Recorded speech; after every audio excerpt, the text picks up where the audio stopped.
ભગવાન શ્રી હરિ કહે છે કે શેઠ 4 દિવસ થઈ ગયા, રંગ ઉત્સવ પૂર્ણ થયો, માટે હવે અમને રજા આપો.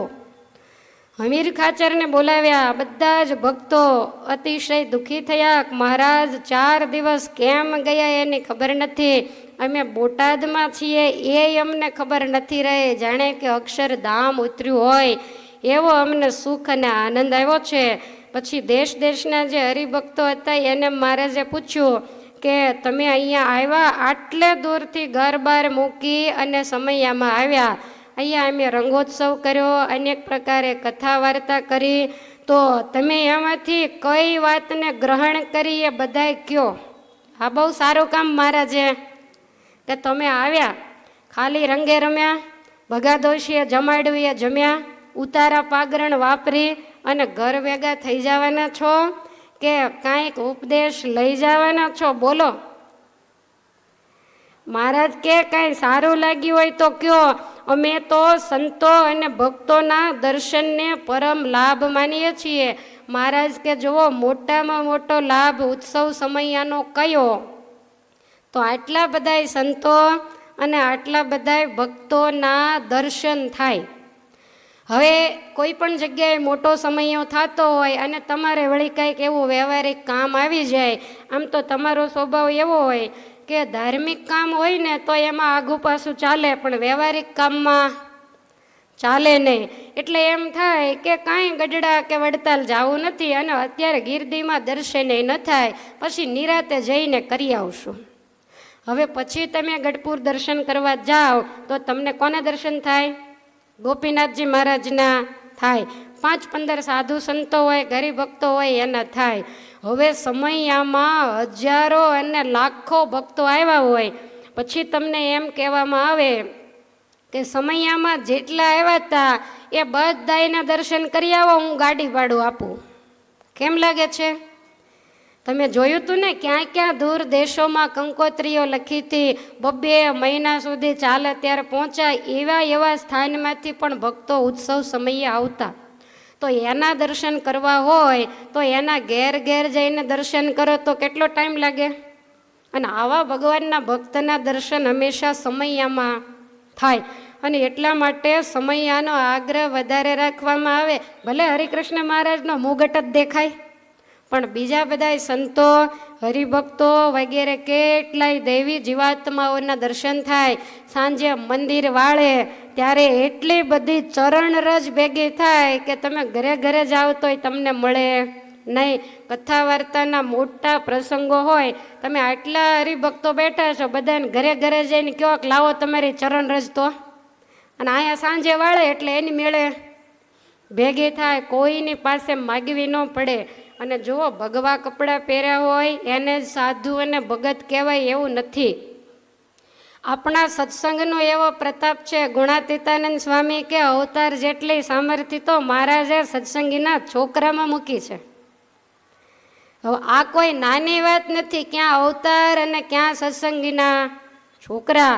તો ભગવાનના ભક્તો એવા બહુ બ્રહ્માદિકને વંદન કરવા યોગ્ય પણ સભામાં બેઠા હોય, પણ હવે આપણી તો માયિક ચક્ષુ છે, ચર્મ ચક્ષુ દ્વારા આપણે સત્ય વસ્તુને ઓળખી શકતા નથી. અને એટલા માટે મંદિરોની ભગવત ભક્તો જ્યાં ભેગા થયા હોય, સંતો ભેગા થયા હોય, એની ચરણ રજને આપણે મસ્તકે ચડાવતા હોઈએ છીએ. ઘરે પણ 2-5 કેસુડા પલાળી અને રંગ ગ્લાસ ભરીને માથે રેડી દો તો ન થાય?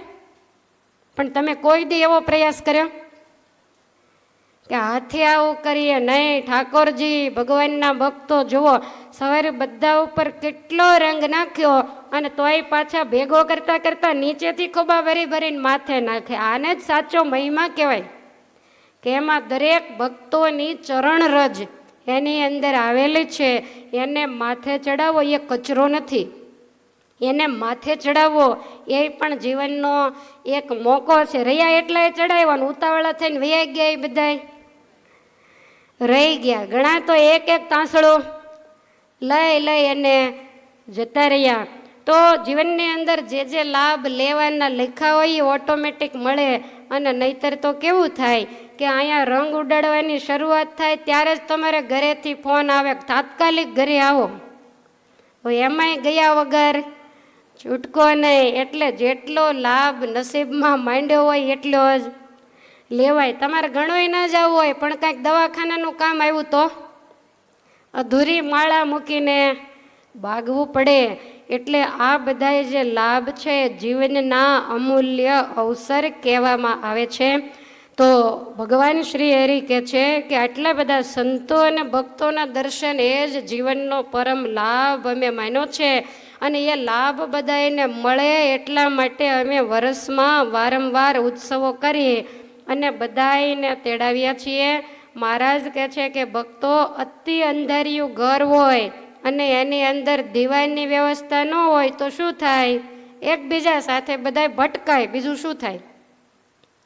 એમાં કોઈ બીજી વસ્તુ થઈ શકે નહીં. તો મહારાજ કે અમે વારંવાર સમયા એટલે કરીએ છીએ કે હરિભક્તોના હૃદયમાં પાછું અંધારો ન થઈ જાય. તમારે આ પાછી બહુ ઉપાધિ. કથા પૂરી થાય ત્યારે બધાના હૃદયમાં અજવાળું હોય, પણ જ્યાં થોડોક સમય જાય એટલે ધીમે ધીમે દિવેલ માંડે ખૂટવા અને ધીમે ધીમે દીવો રામ થઈ જાય.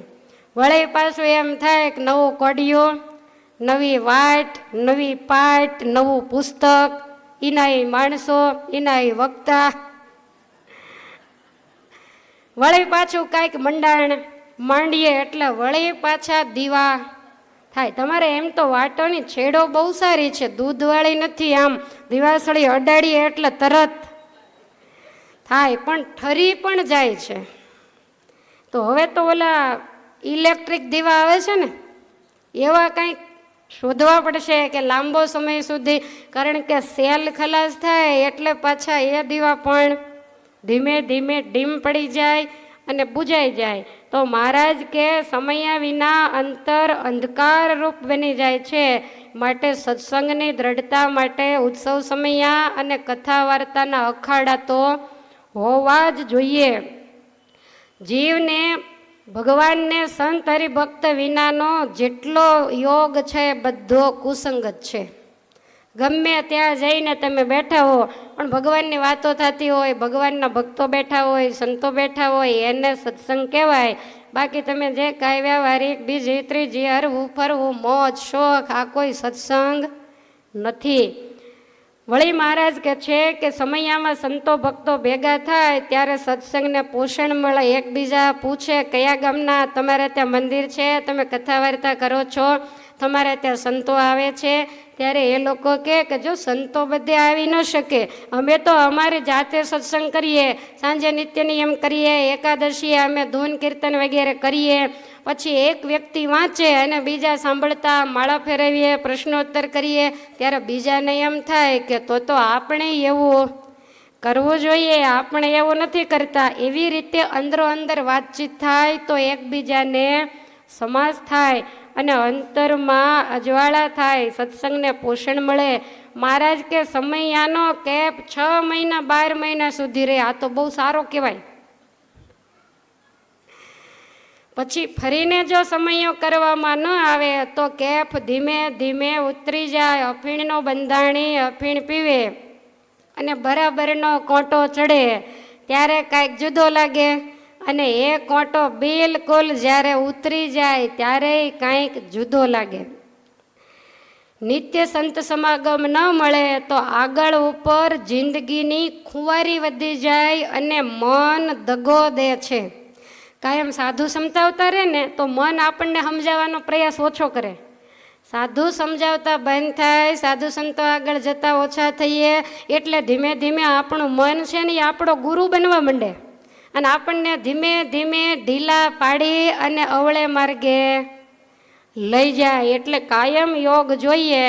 તમે બીજા કોકને પૂછશો તો ગમે તે જવાબ આપે. બ્રહ્માનંદ સ્વામીને પૂછો કે સંત સમાગમ, તો કે નિષ્દિન કીજે, રાત્રે દિવસ સાધુ સંતોના યોગમાં રહેવું, જેથી કરીને આપણો દીવો ધીમો પડે નહીં, એમાં દિવેલ ખૂટે નહીં. તમે અખંડ દીવા ઘણીવાર રાખતા હો તો એકવાર દિવેલ પૂરો તો અઠવાડિયું ચાલે. કાયમ એને જોતા રહેવું પડે. ઉપર વળી પાછા ઓલા ઘણાને ગોગડા વળી જાય. તો અમારે એવું થાય, આ સત્સંગમાં દીવા પ્રગટાવા જાય ને ત્યાં ઘણાને ગોગડા વળી જાય. વળી એને બોલાવી અને બરોબર ચોળીને ખંખેરવા પડે ત્યારે દીવો, કારણ કે અમે અહીંથી સવળું કીધું હોય ને આને પાછું અવળું પકડાઈ ગયું હોય, અવળું પકડાય અને ગોગડા વળી જાય, એને કાઢવા પડે, નહીં તો આ દીવો લાંબુ ચાલે નહીં. અને એ દીવાની સગ બરાબર સારી ન લાગે જો ગોગડા વળી જાય તો. એટલે સત્સંગમાં પણ સાધુ સત્સંગી બધાએ સાવધાની રાખવી પડે. મહારાજ કહે ભક્તો હૃદયની અંદર નિજ મન અને પરતક મનની લડાઈ હંમેશા ચાલે છે, પણ એમાં બુદ્ધિશાળી હોય એને ખબર પડે, ગબરગંડને કાંઈ ખબર પડતી નથી.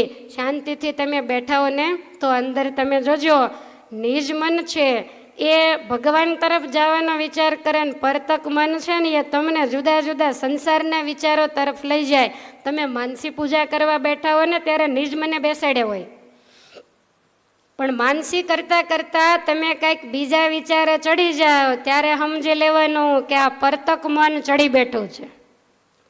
મનગંજનમાં નિષ્કુળાનંદ સ્વામીએ બહુ સુંદર આ બંનેની લડાઈનું વર્ણન કર્યું છે. સત્સંગની અંદર દુઃખ આવે અને છતાંય જે મોળો પડવા લાગે તો એના સત્સંગમાં ખામી સમજવી. જેમ દુઃખ પડે એમ અધિક ને અધિક સત્સંગનો રંગ ચડે, એને સમયાનું સાચું ફળ જાણવું. લ્યો, કુંતાજીને કેટલું દુઃખ પડ્યું, પણ છતાંય એને ભગવાને જ્યારે છેલ્લે માગવાનું કહ્યું ત્યારે એવું કહ્યું કે ડગલે ને પગલે વિપત્તિ આપજો. કેમ? તો કે વિપત્તિ આવે ત્યારે તમે વધારે યાદ આવો છો, અને તમે જોજો દુઃખમાં ભજન થાય એટલું સુખમાં ન થાય. તમે 5-7 જણા જાહેર રસ્તા ઉપર ચાલ્યા જતા હો, ચારેય બાજુ સોની, મણિયારા, કંસારા વગેરેની દુકાનો આમ ધમધમતી હોય, અને તમે જાતા હો તો શું તમે સત્સંગની જ વાતો કરતા હો? ચારેય બાજુ નજર હોય, વસ્તુઓને જોઈને વાતચીત થતી હોય, અને અમુક એવો અવાવરું રસ્તો હોય ને ત્યાં તમે ચાલ્યા જતા હોય ને દૂરથી કંઈક વાઘ સિંહને બાળી ગયા હો તો કેમ થાય? પછી બીજી વાતો ન થાય, અખંડ સ્વામિનારાયણ સ્વામિનારાયણ મંડે થવા કે હે ભગવાન રક્ષા કરજો. તો દુઃખ આવે ત્યારે જીવ ભગવાનને વધારે યાદ કરે છે, પણ જીવને દુઃખ ગમતું નથી. સુખ દુઃખની અંદર લેવાઈ જાય એને તો કસરવાળો જાણવો. શૂરવીર ભક્ત જે હોય એ દુઃખ માગે છે. બલિ રાજાએ જાણી જોઈને દુઃખ માગ્યું. ભગવાન વામન સ્વરૂપે બલિના દરવાજે ગયા અને એવું કહ્યું કે મને 3 ડગલા ધરતી આપો. પહેલાં બલિને ખબર નહોતી. બલિ આપવા તૈયાર થયા ત્યારે એના ગુરુ શુક્રાચાર્ય ચોખવટ કરી કે રાજા, આ કપટી વિષ્ણુ છે, આ કોઈ બ્રાહ્મણ નથી, એને આ પાડીશ નહીં, અને જો આપીશ તો તારું તમામ ત્રિલોકીનું રાજ્ય લઈ લેશે અને વળી પાછો દુખીઓ થઈ જઈશ. ત્યારે બલિ મહારાજને એમ થયું કે હું વિરોચનનો દીકરો પ્રહલાદનો હું પૌત્ર કહેવાઉં. જે મારા દાદા માટે ભગવાને આ અવની ઉપર અવતાર લીધો, અને જે ભગવાનને દ્વારે મોટા મોટા રાજા મહારાજાઓ અને દેવતાઓના મુગટની અણીઓ અડે, અને એ ભગવાન આજે ભિક્ષુક બનીને મારી આગળ જો હાથ લાંબો કરતા હોય તો ગમે એવી મુશ્કેલી આવે પણ મારે એને ના પડાય નહીં. જે થાય તે, પણ જે માગે તે આજ આપી દેવું છે. પોતે દ્રઢ રહ્યા, ખબર હતી બધું લઈ જશે, અને છતાંય ભગવાનને કીધું કે તમારે જોઈએ એટલી ધરતી માપી લ્યો. અને ભગવાને 3 ડગલામાં બધું જ માપી લીધું. બલિરાજાના મસ્તક ઉપર 3જું ડગલું મૂકી એને રસાતળની અંદર મોકલી દીધા, પાતાળમાં દાબી દીધા. તોય ભગવાનનો અવગુણ લીધો નહીં, પોતાના દોષ જોયા તો ભગવાન એની ભક્તિને વશ થઈને એને દરવાજે કાયમને માટે ચોકીદાર થઈને રહ્યા.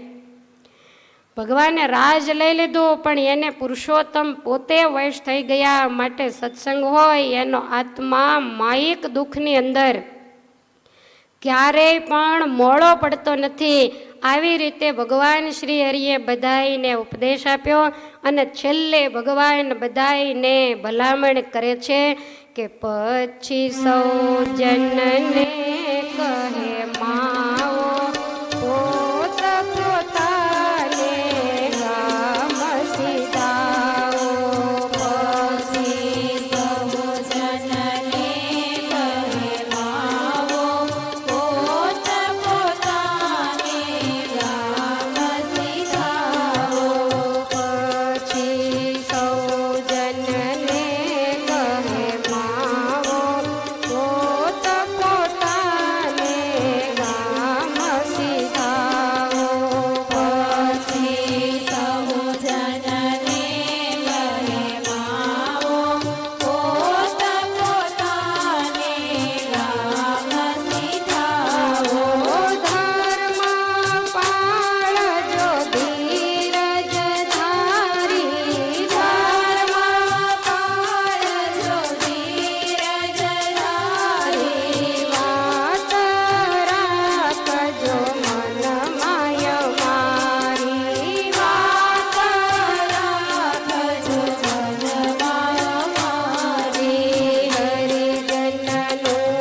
મહારાજ ઉપદેશ આપી અને બધાને શીખ આપે છે. બહુ સમજવા અને વિચારવા જેવી શીખ આપી છે. ઉત્સવ પૂર્ણ થયો. જે દેશાવરમાંથી જે ગામ શહેરમાંથી ભક્તો આવ્યા હોય એ બધાએ હવે પોતપોતાના ગામ તરફ જાય. પણ ધર્મ પાળજો ધીરજધારી. તમે અહીંયા આવ્યા છો, સંતોનો સમાગમ કર્યો છે, અમારા કૃપા વાક્યો અને ઉપદેશને સાંભળ્યો છે, તો એ ઉપદેશને કાયમને માટે હૃદયમાં ધારી રાખજો અને હૈયામાં ધીરજ રાખીને ધર્મ પાળજો. ક્યારેક કાંઈક ધર્મ સંકટ આવે ત્યારે પાછી ધીરજ છૂટી ન જાય એનું બધાએ ધ્યાન રાખજો. અમારી વાતને મનમાં ધારી રાખજો અને હરિભગતનું અંદરો અંદર મહાત્મય સમજજો અને સંપ રાખજો. કોને કીધું? આપણને કીધું છે. મહારાજ કે જે સંપ રાખે એ ભગવાન શ્રી હરિને બહુ ગમે છે. આ તો મહારાજે બોટાદથી વિદાય આપતી વખતે બધાએ હરિભક્તોને કહ્યું. પણ આપણે કથાને સારી રીતે જાણીએ છીએ કે 49 વર્ષ જ્યારે પૂર્ણ થયા અને ભગવાન જેઠ સુદ દશમીને દિવસે જ્યારે અંતર્ધાન થવાની તૈયારી કરે ત્યારે 9મીની રાત્રિએ મહારાજે છેલ્લી સભા બોલાવેલી ને એમાં મોટા મોટા સંતો, હરિભક્ત, ભાઈઓ બધાને બોલાવ્યા. અને એ વખતે ભગવાન શ્રી હરિએ ઘણી બધી ભલામણ કરી. અમારા મંદિરો, અમારા આચાર્યો, અમારા શાસ્ત્રો આ બધાને તમે માનજો, શિક્ષાપત્રી પ્રમાણે તમે રહેજો, આ ઘણી બધી ભલામણો કરી. અને છેલ્લે મહારાજે એવું કહ્યું કે જો તમારે અમને રાજી કરવા હોય તો તમે બધાય અંદરો અંદર સંપ રાખજો. વાદ વિવાદ કરી અને સત્સંગને વીખી નાખશો નહીં. ભગવાને સુંદર મજાનો આ સત્સંગનો માળો બાંધ્યો છે. બની શકે તો 2 સળી એની અંદર જોડાય પણ એને ક્યારેય પણ વિખાય નહીં. એટલે અંદરો અંદર મહારાજ કહે છે કે ભક્તો અને હે સંતો તમે સંપ રાખજો. ભગવાન જ્યારે બીજો ઉપદેશ આપતા હતા કે શિક્ષાપત્રી પાળજો, અમારા પધરાવેલા દેવને તમે અમારું સ્વરૂપ માનજો, ત્યારે બધાય ભક્તોની આંખમાંથી આંસુડા વરસતા હતા. પણ મહારાજ જ્યારે એટલું બોલ્યા કે હે ભક્તો તમે સંપ રાખજો, ત્યારે મહારાજની આંખમાંથી આંસુ પડી ગયા છે. મહારાજને બધા એક થઈ અને ખૂબ શાંતિથી રહેતા હોય અને ભજન કરતા હોય ગમે. તમારા જ ઘરની અંદર 5 સભ્યો હોય અને અંદરો અંદર અણ બનાવ હોય તો તમને શાંતિ થાય? પણ બધા હળી મળીને રહેતા હોય તો તમને ખરેખર ખૂબ આનંદ થાય. એમ આ સત્સંગ છે એ ભગવાન સ્વામિનારાયણનો મોટો પરિવાર છે, એનો ખીલવેલો બગીચો છે. અને એના બગીચામાં ખીલ્યા પહેલાં ફૂલડાઓ ખરી જાય તો ભગવાનને ગમે. અને એ ફૂલડાઓ સારાઈ સમાજની અંદર સુવાસ પ્રસરાવે એવી આશા ભગવાનને પણ હોય. માટે સુખેથી આવા હરિકૃષ્ણ મહારાજ, આવો દિવ્ય સત્સંગ અને આવો માહોલ જ્યારે આપણને મળ્યો છે ત્યારે કોઈ ભગવાનની આ આજ્ઞા પાળે કે ન પાળે પણ આપણે તો જરૂર પાળીએ. બધાય સાથે મળી સંપી અને સુખેથી રહીએ. સંપીને રહેતા હોઈએ તો જ આવા કથા વાર્તા વગેરેના આયોજન થાય. નહીંતર એ કામ ખેંચે ને આ કામ ખેંચે તો બધું ભેગું કેવી રીતે કરવું કયો જોઈ. એટલે હરિકૃષ્ણ મહારાજના ચરણમાં એવી પ્રાર્થના કરીએ કે હે પરમેશ્વર, આ બોટાદની સભામાં તમે જે મોટી આશા રાખી છે અમારા ઉપર, એ તમારી આશા ઉપર અમે પાણી ન ફેરવીએ એવી તમે અમારા ઉપર કરુણા દ્રષ્ટિ વરસાવતા રહેજો. ભગવાન શ્રી હરિ કહે છે કે સંપ રાખજો, વળી કરીએ સમયો જ્યાં અમે, ત્યારે તે સ્થળે આવજો. તમે અમે જ્યાં જ્યાં સમયો કરીએ ત્યાં ત્યાં તમે આવજો. ઉત્સવ સમયાના પણ આગ્રહ રાખવા. ભગવાન સ્વામિનારાયણે જે સ્થાનોમાં ઉત્સવ સમયા બાંધ્યા છે ત્યાં ત્યાં સમયામાં જવાનું અક્ષય ફળ બતાવ્યું છે. દરેક ધામની અંદર જુદા જુદા સમયા. વડતાલની અંદર કાર્તકી અને ચૈત્રી સમયો, ગઢપુરની અંદર જળઝીલણી અને જન્માષ્ટમી, ધોલેરામાં ભગવાન શ્રી હરિએ શરદોત્સવ બાંધેલો છે. ગયા છો કોઈ દી શરદોત્સવ કરવા? તો આ ઠાકોરજીનો બાંધેલો સમયો છે. આપણા આંગણામાં ઠેકડા મારીને પૌવા ખાઈને મજા કરીએ. દર શરદ પૂનમે જવું એવો કોઈ કહેવાનો ઈશક નથી, પણ જીવનમાં એકાદી વખત તો આપણે લાભ જરૂર લઈએ. મૂળીમાં વસંત પંચમીનો સમયો મહારાજે બાંધ્યો છે. અમદાવાદમાં ભગવાન શ્રી હરિએ બહુ મોટો રંગોત્સવ કરેલો. વડતાલની અંદર પણ રંગોત્સવ તો ખૂબ મોટો કરેલો ને સંપ્રદાયમાં વધારે રંગોત્સવ જો મહારાજે કર્યા હોય તો એ વડતાલની અંદર કર્યા છે. વધારેમાં વધારે જન્માષ્ટમી 14 જન્માષ્ટમી મહારાજે ગઢપુરની અંદર, એટલે 14 વર્ષ તો ત્યાં ને ત્યાં પાક્કા, કે 14 વર્ષની અંદર જન્માષ્ટમીએ ભગવાન ગઢપુરની અંદર જ બિરાજતા હોય. તો જે સ્થાનની અંદર સમૈયાઓ બાંધ્યા હોય ત્યાં ઉત્સવ સમૈયા કરી કેટલાય ભક્તો અને સંતોના દર્શન થાય. તમને એમ થાય ગઢડા કરી આવીએ તો ન ચાલે, તો બાલદેશના ભક્તો ગઢડામાં ન હોય, તો એના માટે તો તમારે ધોલેરા જ જવું પડે. જુનાગઢમાં જે સમયો બાંધ્યો હોય ત્યાં બધા જ સોરઠ દેશના આજુબાજુના ભક્તો આવ્યા હોય, ત્યાં જઈએ તો એના દર્શન થાય. અને ગઢપુરમાં એની આજુબાજુના આવ્યા હોય ત્યાં જઈએ તો તેના દર્શન થાય. દરેક જગ્યાએ અલગ અલગ સાધુ સંતો દેવ વગેરેના દર્શન થાય. તો મહારાજ કે જ્યાં સમયો કરીએ તે સ્થળે તમે કંકોત્રી મળે તોય ભલે અને ન મળે તોય ભલે, સમાચાર મળે એટલે દર્શન કરવા અને ઉત્સવ કરવા આવજો. કહે સંતોને શ્રી ઘનશ્યામ, ફરો જાઓ જુદે જુદે ગામ. એને તો કઈ ઘર હતું નહીં. હરિભક્તોને કે તમે બધા ઘેર જાઓ અને તમારે ગામ જાઓ. સંતોને કે તમે જુદા જુદા ગામડે ફરો. પોતાનું મંડળ લઈને ઉપદેશ કરો ત્યાં જઈને. સત્સંગ પ્રવર્તનમાં મહારાજની કેટલી જાગૃતિ દેખાય છે.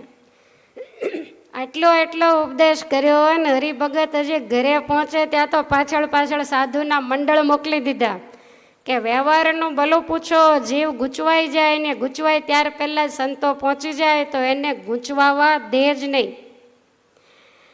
આવી રીતે બધાઈને ભગવાન શ્રી હરિએ શીખ દીધી અને એ જ વખતે સભામાંથી મોનોપંડ્યો ઊભા થયા. ભગવાન શ્રી હરિને બે હાથ જોડ્યા. મોનોપંડ્યો કહે મહારાજ, મારે ઘેર રસોઈ છે આજ. તમે બધાને મોકલવા ક્યાં માંડ્યા? આ બધા મોટા મોટા ગામધણી નગર શેઠ ને એ બધાને ઘેર ગયા રસોઈઓ આપીને જમાડ્યા. તો એમાં હું તો બિલકુલ બાકી જ રહી ગયો છું. માટે આજ્ઞા એવી કરો નાથ, સીધા વે જમીને સૌ સાથ. સવારમાં જાય કે બપોર પછી જાય, એક ટકમાં શું ફેર પડી જાય.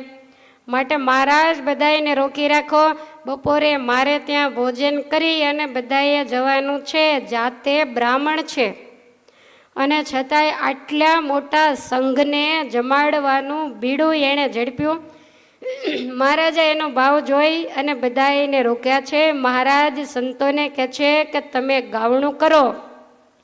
સંતોએ પણ આનંદમાં આવી ગયા. મહારાજે સંતોને જવાનું કીધું એટલે બધાને થોડીક ઉદાસી આવી ગયેલી. સંતો જોડી ખભે નાખવા માંડ્યા. એમાં મોના પંડ્યાએ રોક્યા. સંતો કહે છે કે મોના પંડ્યાનું સારું થશે, 5 કલાક અમને ભગવાનના દર્શન વધારે થશે. રોકી રાખ્યા.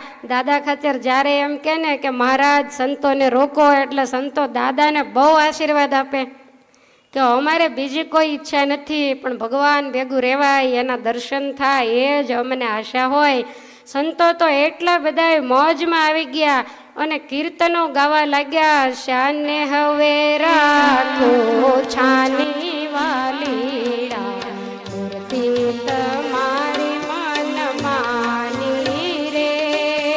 શાને હવે રાખો છાની વાલીડા, મૂર્તિ તમારી મન માની રે. શાને હવે રાખો છાની વાલીડા, મૂર્તિ તમારી મન માની રે.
ભક્તોએ સુંદર મજાનું ગાવણું કર્યું. મહારાજે કીર્તન બંધ કરાવ્યા અને મહારાજ અશ્વ ઉપર અસવાર થયા, એકલા જ. અને નગરની અંદર પધાર્યા, રાંગળી વડે બેઠા હતા, ત્યાંથી ગામમાં આવ્યા અને મહારાજ બોઘા મેરાઈને ઘેર આવ્યા. આ ભગત બાકી રહી ગયા છે.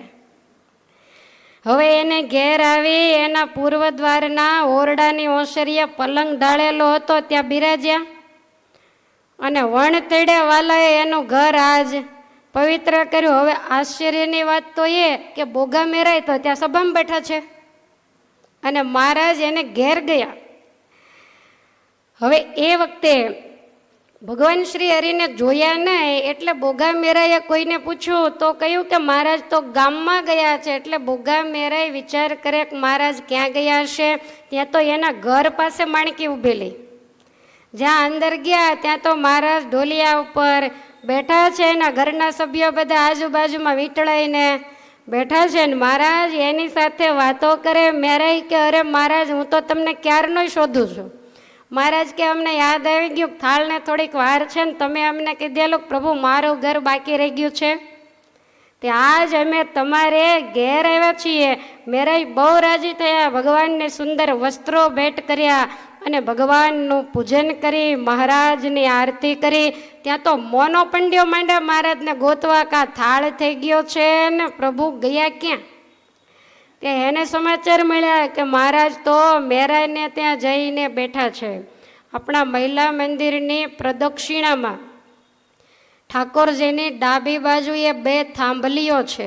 એમાં એક થાંભલી છે એ બોઘા મેરાઈના ઘરની છે. એ થાંભલીને વઠીંગણ દઈ અને મહારાજ ત્યાં બેઠેલા. કોઈને ખબર ન હોય પછી એના ઘરના એ ઢોલિયો ડાળી દીધો, ત્યારે પ્રભુ ઢોલીએ બેઠા. તો એ પ્રસાદીની થાંભલી બોટાદના બોઘા મેરાઈના ઘરની છે. મોનો પંડ્યો મહારાજને આવીને કહે છે કે પ્રભુ થાળ તૈયાર થઈ ગયો છે, માટે ભોજન કરવા માટે પધારો. ભગવાન મેરાઈને રાજી કરી અને મોના પંડ્યાને ત્યાં આવ્યા છે. ભગવાન ભોજન કર્યા, ત્યાર પછી ચડું કરાવી મહારાજ મુખવાસ જમ્યા. પંડ્યાએ ઢોલિયો બિછાવી દીધો, મહારાજ બેઠા. પંડ્યો સુંદર મજાની ચાંદીની દાંત ખોતરવાની સળી લઈ આવ્યા. ઠાકોરજીને ટેવ હતી દાંતને ખોતરે રે સળી રૂપાની લઈને, અને એ સળી ભગવાન શ્રી હરિને આપી. એનાથી મહારાજે દાંત ખોતર્યા અને પછી પંડ્યા કહે છે કે મહારાજ આ સળી મુકુંદ બ્રહ્મચારીને આપું, તમારે જ્યાં જાઓ ત્યાં બીજી સળી લેવી નહીં, આ ચાંદીની સળી મેં તમારા માટે સ્પેશિયલ બનાવડાવી છે. મહારાજ કે આ ચાંદીની સળી તમે પ્રસાદીની રાખો, અમને બીજે મળી રહેશે. અને આ પંડ્યાએ એ ચાંદીની સળી રાખેલી. એના વારસદારો અત્યારે બોટાદમાં છે અને એને ઘેર એ ચાંદીની દાંત ખોતરવાની સળી લગભગ સંપ્રદાયમાં ક્યાંય નથી, પણ બોટાદની અંદર એ પ્રસાદીની સળી છે. એના દર્શન લગભગ તો ઘણાઈને કરાવ્યા છે, બાકી હોય એ કરજો. સહકારનગરમાં એ લોકો રહે છે અને એ સળીના દર્શન કર્યા પછી સાંજે ચેષ્ટા ગવાય અને એની અંદર આવે કે દાંતને ખોતરે ત્યારે એ સળી પણ દેખાય અને ભગવાનની મૂર્તિ પણ દેખાય. તો ભગવાને એને પ્રસાદીની કરી અને પાછી આપી છે. પછી સંતની પંક્તિ કરી બધા એને જમાડ્યા. દાદા ખાચર વગેરે તમામ ભક્તો ભાઈઓ સર્વેને આગ્રહ કરી અને મહારાજે જમાડ્યા. મહારાજ બગા શેઠને કહે છે શેઠ હવે અમને રજા આપો. હમીર ખાચર વગેરે બધા તૈયાર થયા. બધા જ જે ભક્તો બહારથી આવેલા એ સંઘ મહારાજને પગે લાગીને જવા માંડ્યા. ધીમે ધીમે નગર ખાલી થવા માંડ્યો. નગરજનો અતિશય ઉદાસ થઈ ગયા છે. ભગવાન શ્રી હરિ સમજાવે છે કે એક ગામમાં રહેવાથી મેળ પડે નહીં, અમારે ગામડે જીવાત્માઓને દર્શન દેવા માટે જવાનું છે, માટે તમે ઉદાસ થશો નહીં. ગઢપુર કાંઈ દૂર નથી, વળી અવારનવાર તમારા આગ્રહને માન આપીને અમે બોટાદ આવતા રહીશું. ભગવાને તમામ કાઠીસ્વારો પાર્ષદો વગેરેને તૈયાર કર્યા છે. બધાની આંખમાંથી આજે આંસુડા પડે. 4 દિવસ સુધી મહારાજે બોટાદની અંદર અક્ષરધામ ઉતાર્યું. કોઈને શરીરનું બાન પણ રહ્યું નહોતું. બધાય ભગવાનની મૂર્તિમાં તરબોળ બની ગયેલા અને અચાનક મહારાજે વિદાય માગી ત્યારે બધાય ભાનમાં આવ્યા. સંઘના સૌ જનો દેશ તરફ વળ્યા, મહારાજની દિવ્ય લીલાઓને યાદ કરતા, હરિગુણ ગાતા અને બોટાદવાસી ભક્તોના ભાવ પ્રેમ વગેરેને યાદ કરી અને એની સરાહના કરતા જાય કે દરેક જગ્યાએ જઈએ ત્યાં હરિભક્તો આપણું ધ્યાન રાખે, પણ બોટાદવાસીએ જેવી સરાહના કરી એવી તો કોઈએ કરી નથી. આ બાજુ મહારાજ તૈયાર થયા, વિવિધ પ્રકારના વાજિંત્રો સાથે બોટાદવાસી ભક્તો મહારાજને વળાવવા માટે જાય છે. જેવા ઠાઠમાઠથી પૂરમાં પધરાવ્યા હતા એવી જ રીતે ભગવાનના વળામણા કર્યા છે. તાજ પરના જાપે થઈ અને સૌ સેંથળીની વાવે આવ્યા. હવે ભગવાનનો રૂટ તમે જોજો, સીધી લાઈનમાં નહીં, આડાવડા જ્યાં જ્યાં ભક્તોનો ભાવ દેખે ત્યાં જાય. હવે સેંથળીની વાવ એટલે એ રસ્તે એક મોટી વાવ હતી ને ત્યાં એક મોટી શિલા ઉપર મહારાજ બેઠા છે. ઘણા બધા સંઘના માણસો ત્યાં સાથે આવેલા. મહારાજે એને ત્યાંથી પાછા વળ્યા, પોતપોતાના નગરમાં મોકલ્યા અને છેલ્લે દર્શન કરીને બધાએ છૂટા પડ્યા. ત્યાંથી મહારાજ સમઢિયાળા આવ્યા. ઘણા બોટાદવાસી ભક્તોને કહ્યું કે હવે તમે અહીંથી પાછા વળો, એટલે ઘણાએ પાછા વળ્યા ને ઘણાએ વળ્યા નથી, સમઢિયાળા સુધી મૂકવા ગયા છે. પછી ત્યાંના ભક્તોને દર્શન દઈને ત્યાંથી મહારાજ નાગલ પર આવ્યા. હવે કેવી રીતના અવળા સવળા રૂટ મહારાજે લીધા, એ કયા રસ્તે ચાલ્યા હશે એ તો એ જાણે. હવે નાગલપુર આવ્યા, પણ બોટાદના ભક્તો તો હજી બધાએ પાછળ પાછળ આવે છે. ભગવાન શ્રી હરિને એમ થયું કે આ ક્યાં સુધી સાથે આવશે, કારણ કે કોઈને જાવું ગમતું નથી. ભક્ત બોટાદના હતા જે પાછા વાળતા નવ વળે તે ભક્ત બોટાદના હતા જે પાછા વાળતા નવ વળે તે ભક્ત બોટાદના હતા જે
આગળ પરથી ભગવાન શ્રી હરિ બોટાદવાસી ભક્તોને પાછા વળે છે. વળો વળો કહે અવિનાશી.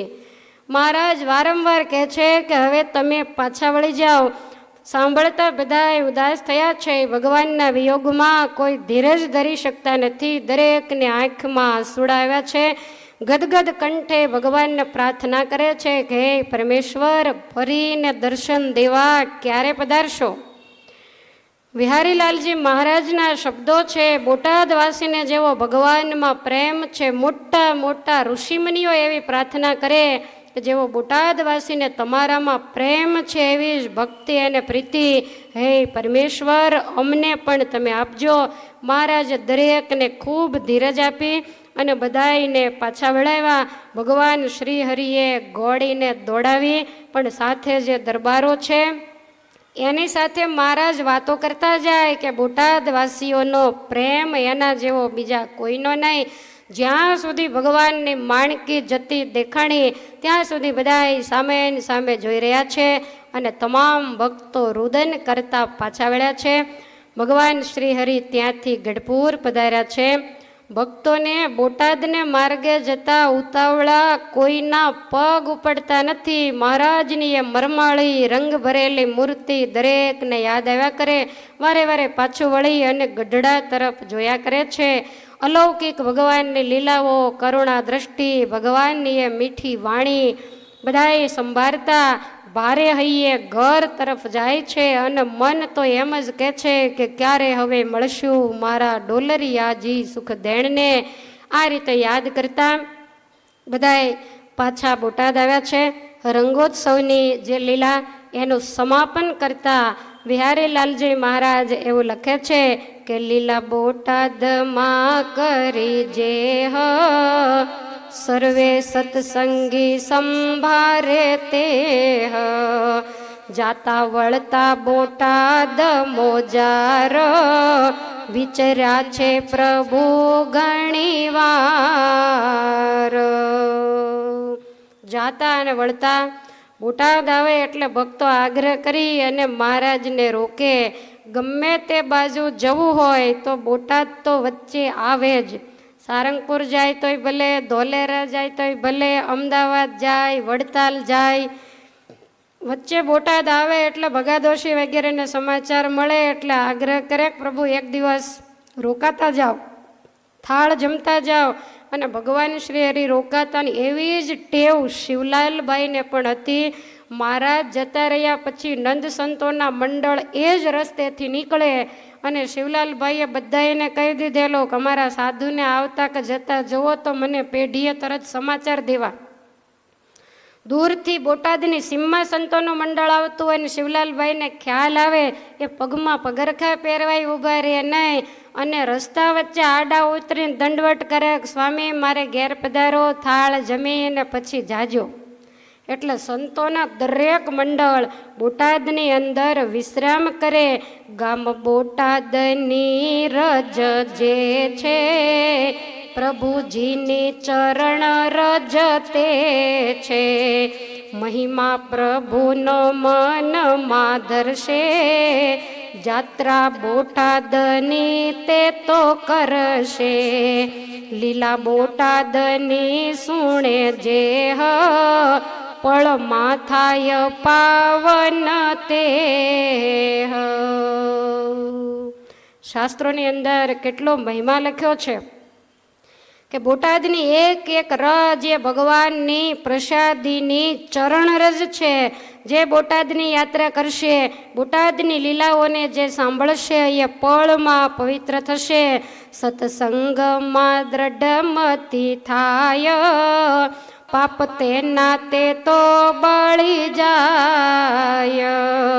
શ્રોતા સૌ અતિ આનંદ પામી બોલો જય સહજાનંદ સ્વામી. બોલો સ્વામિનારાયણ ભગવાનની જય. હરે કૃષ્ણ મહારાજની જય.